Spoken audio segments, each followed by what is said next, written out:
this is Professor Foltz-Ramos. I'm going to be demonstrating for you the SSP for trach care and suctioning. So the first thing that we're going to do is go into our patient's room and we'll introduce ourselves. Hi, my name is Kelly. I'm going to be your nurse today. Can I get your name and your date of birth? Our patient gives us her name and her date of birth. I will check in Near Perfect, which will be up for you on a screen when you come for your SSP, to make sure that she has appropriate orders. So she has an order for suctioning the patient as needed, and also to provide trach care every shift and PRN where as needed. So I do have an order. I'm going to talk to the patient first, and I'm going to tell her what I'm doing. Mrs. Franklin, I'm going to be doing some suctioning. Do you feel like you need to be suctioned right now? We would ask our patient if they feel like they need to be suctioned. We'd also assess their lungs prior to suctioning. And ask her to take a deep breath in and out. And you do a lung assessment. The kind of sounds that we would be listening for that would indicate a need for suction would be rhonchi. So we determined that she's ready to be suctioned. What we're going to do next is set up our ambu bag to give her some oxygen prior to suctioning. And we're going to replace the oxygen from her trach collar with the ambu bag, and we're going to turn it all the way up to 15, which is going to give her 100% oxygen. And I'm going to get my kit ready over here. Before opening up the kit itself, I want to open up my saline using Clean Technique. So first we're going to look at the saline to make sure it isn't expired. If it's already been opened, it's good for 24 hours. If you're the first person opening it, you want to put the date, time, and your initials so the next person knows if it's expired or not. I'm going to put the cap down, have our saline ready, and now we're going to start to get our kit ready here.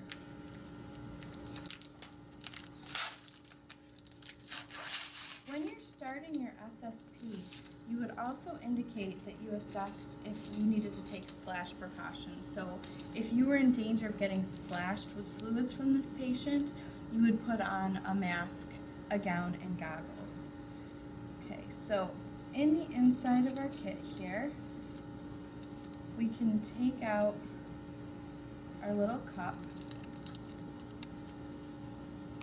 and I recommend that you bring an extra pair of sterile gloves in with you in the practice setting when you're doing this procedure, because the sterile gloves that come in the kits that are traditionally found in the practice setting, the gloves are kind of untidy, and it's very easy to break sterile technique. So bring an extra pair with you just so you can be prepared if you do break sterile technique. We put on our sterile gloves.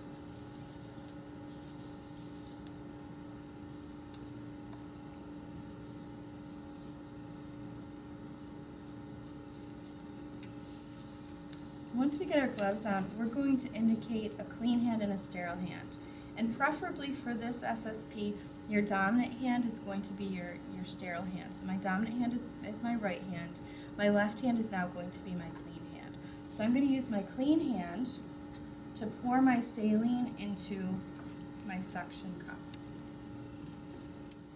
And I'm going to hook my suction catheter up to suction. So using my clean hand, I'm going to turn my suction on. So from the off, I'm going to turn it to REG, or regular, and I'm going to turn the knob so it's with suction, which we'll find the end of our tubing here. With suction, it's going to be between the 80 and 120 range. Okay? Use my sterile hand to hook my catheter up,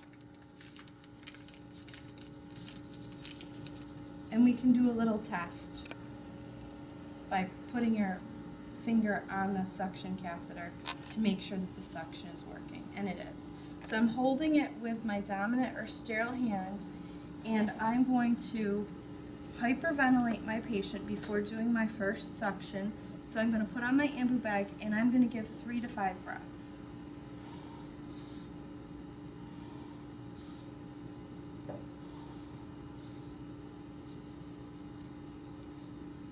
And then I'm going to do my first suction pass. I'm going to hold with my non-dominant or my clean hand the suction catheter to put my finger on to actually suction. And when I go in, I'm not going to have my finger on that. You don't want to suction on the way in, only on the way out.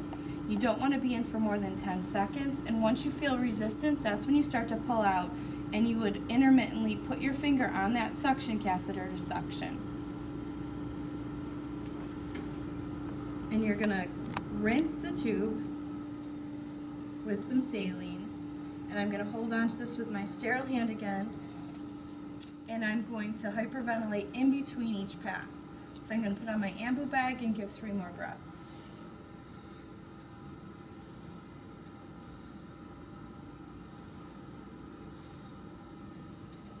Remove that. You can ask the patient if they want to be suctioned again. You don't want to go more than 3 passes, and they say yes. So again, we're going to hold with our non-dominant hand and put in our suction catheter until we meet resistance, and then we're going to intermittently suction as we pull out. A good rule of thumb is to hold your breath while you're suctioning, because essentially they're holding their breath while you're suctioning, so that gives you kind of an indication of how long you should be in there. Again, we would rinse.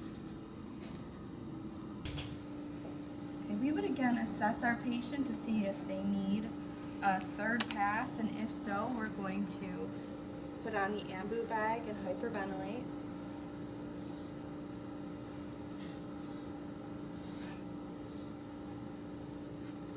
And then we would suction.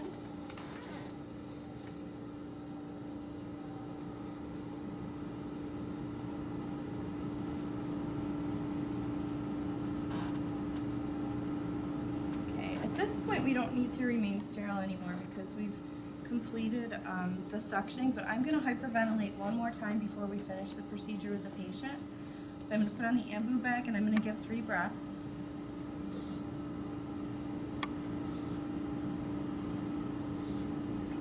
And then I'm going to switch the oxygen back down to its ordered level and put back on the trach collar. Okay. I'm going to get my station set back up, so I'm done with my ambu bag, and I can throw out my suction kit. You can dump out your saline, extra saline, and you could recap the saline.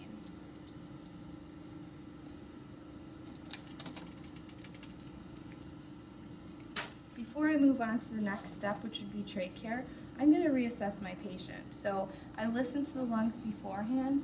I'm going to listen to the lungs afterwards too, to see if we've cleared some of those bronchi. Can you take a deep breath in and out for me? And you would be assessing how your patient is doing, how they're tolerating the procedure. Okay, the patient sounds good. We're going to move on to trach care.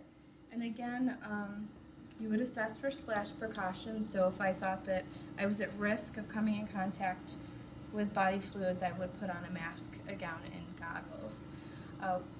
Again, we had checked our order, and it says to provide trach care every shift or more frequently as needed.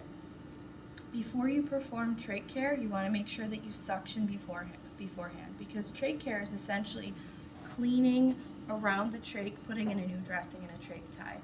If we haven't suctioned them, there's a chance that they could cough up something during this care and basically damage all of the good that you've just done. So you want to suction first, get that gunk out, and then we can go ahead and provide trach care. So we're ready to provide trach care. When we do it, we're going to leave them on their trach collar. When we need to, we're just going to pull it out a little bit but hopefully so that some of that oxygen is still getting to the trach. So we're pulling it out so we have access to the trach itself, but they're still getting the benefit of some of that oxygen. I'm going to set up my station by using clean technique to open up my saline bottle. And again, I'm checking for the expiration date. It's good for 24 hours after it's opened. And also my peroxide bottle. Same thing, it's good for 24 hours after it's been opened. The other supplies that I need are a trach care tray and a new trach tie. So before I open up this kit, I'm going to use clean gloves, and I'm going to remove the dressing that's currently on the patient. If you're doing the two procedures together, the suctioning and the trach care, you can pull out that dressing right at the end of the suctioning, and that'll save you a pair of gloves.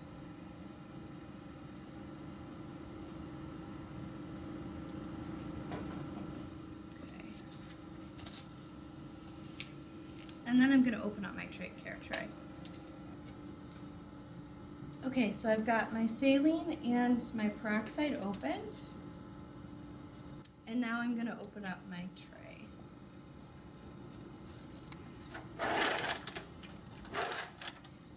This tray, again, I recommend bringing an extra pair of sterile gloves with you because the gloves are kind of put in here in a way that it's easy to break sterility. So I'm going to put my gloves on first.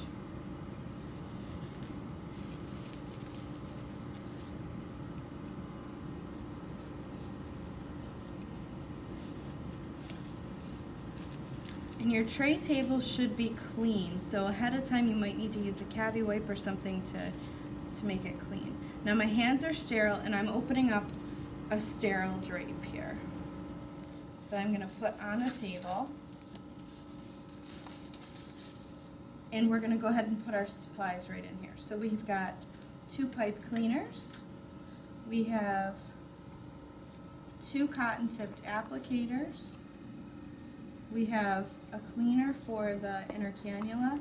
We have a trach tie that we're not going to use, some 4x4s, and then a new dressing for the trach. So our container itself, I'm going to lift this to show you what it looks like. It has 3 different compartments in it. So in our compartments, I'm going to now designate a clean hand and a sterile hand. Okay, so my dominant hand again is going to be my sterile hand. So I'm going to use my clean hand to grab the saline, and I'm going to pour saline into all 3 compartments. The large compartment and both small compartments. I'm going to grab my peroxide, and I'm going to pour this into a large compartment, so it's half saline and half peroxide, and one of my small compartments, so it's half saline and half peroxide. Okay. And this is my clean hand. I'm going to use my clean hand to take out the patient's inner cannula, and we're going to start the procedure with that. We're going to put it into the large compartment with the saline and the peroxide, and we're going to let it soak.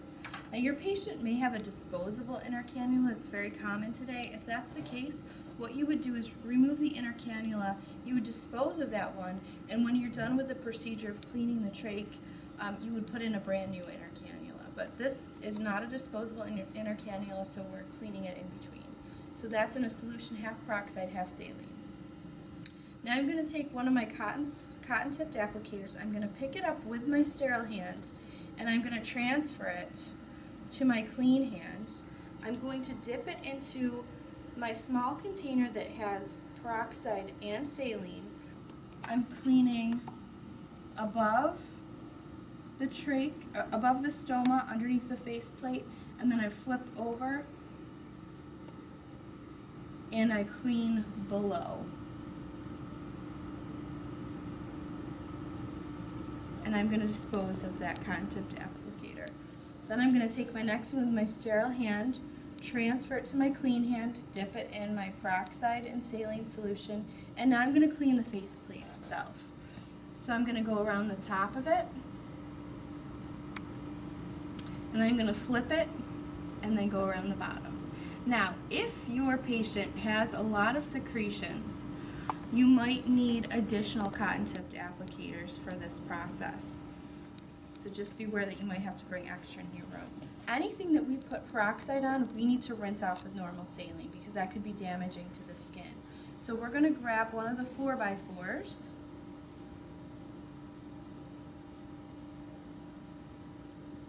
And you kind of just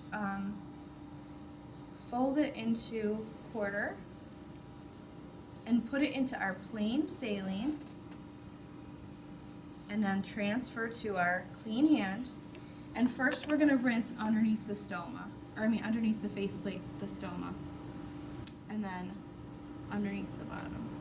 Flip it and then underneath the bottom. And this would go in the garbage. Same thing for the next one. We're going to dip it in our saline, transfer, and now we're going to do the faceplate itself. Now the last 4x4s that we have we're going to use to dry.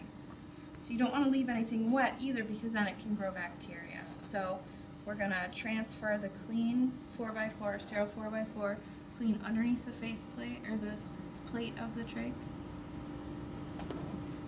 and then the plate itself. Transfer so that everything is dried.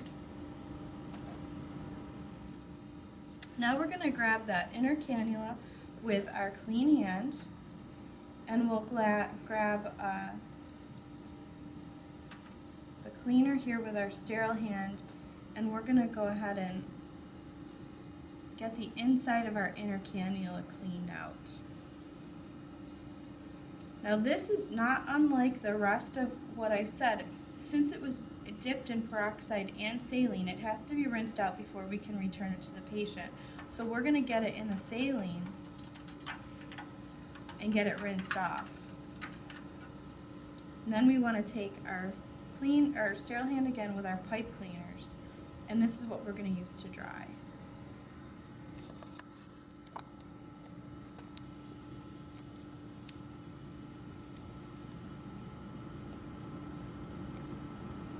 And then we're going to return this to our patient.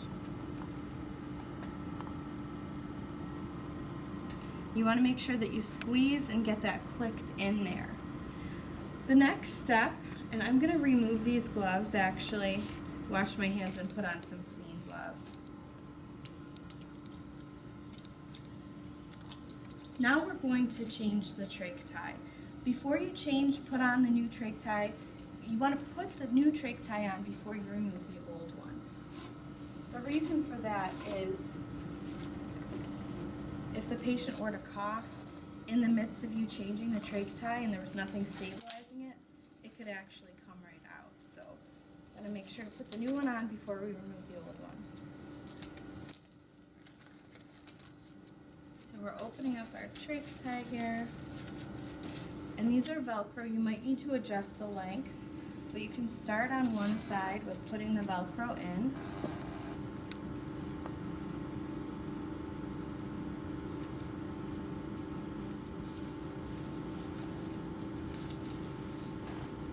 And now I'm going to put my new dressing on at the same time here.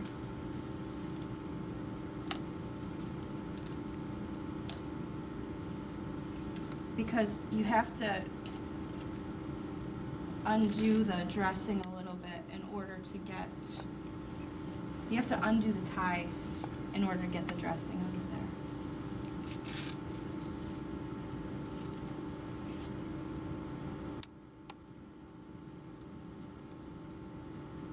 And you want to make sure that the dressing isn't wrinkled at all, that it's nice and flat, because any wrinkling can cause some skin issues as well.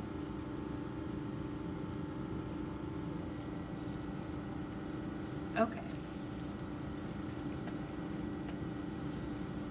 So now we're going to remove our old trach tie, and I look here and there's more than 2 fingers that can fit in here, so I know I need to adjust this further.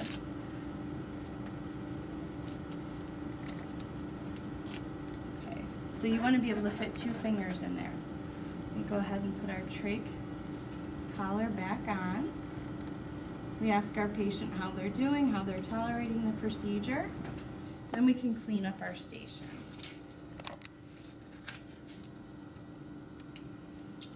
If you would put the bed up or remove the side rail, you want to make sure to put the bed down and put the side rail back up at this point. You want to make sure that the patient's call light is within reach. Ask them if there's anything else you can do for them. What we would document on this patient is both procedures that we performed, what their lung assessment was before and afterwards, not just what their lungs sound like, but we could also put their respiratory rate would also be another indication of how they're doing, and how they tolerated the procedure. Once we have our station cleaned up, this could get dumped in the sink. Then we have completed the trach care and suctioning SSP.